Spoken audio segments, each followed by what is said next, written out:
అప్పుడు మిషనరీ అన్నాడు. ఏమన్నాడు తెలుసా? ఇప్పటి వరకు మీకు సువార్త అర్థమైందో లేదో నాకు తెలియదు, కానీ నన్ను ఆపడానికి, మీ ప్రేమను చూపించడానికి శత్రువుల చేతుల్లో మీ బిడ్డనిట్టారు చూసారా? ఇది మీకు అర్థమైతే, శత్రువులమైన మన చేతిలో దేవుడు తన కుమారుని పణముగా పెట్టేశాడు. ఇదే సువార్త అన్నాడు.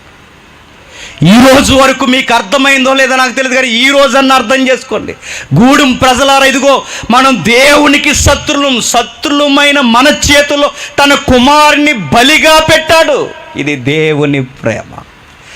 మన మీద ఉన్న కోపాన్ని ఎవరెవరి మీదో చూపించలేక మన మీద ఉన్న కోపాన్ని తన సుతుని మీద చూపించాడు. ఇది సువార్త. గూడెం ప్రజలందరూ మోకాళ్ళేంచి ఇలాంటి దేవుడిని ఇన్ని రోజులు మేము అర్థం చేసుకోలేదని ఏడ్చారు. కాదు మరి ఎందుకు అంత పాపం చేస్తావు, ఎందుకు అంత ఉగ్రత ఎందుకు ఆయనకి అంత విరుద్ధంగా ఉన్నామంటే అప్పుడు ఆ గూడెం ప్రజలకు ఆ సువార్తకు చెప్పాడు, మనలో మంచి అన్నది ఏది లేదు.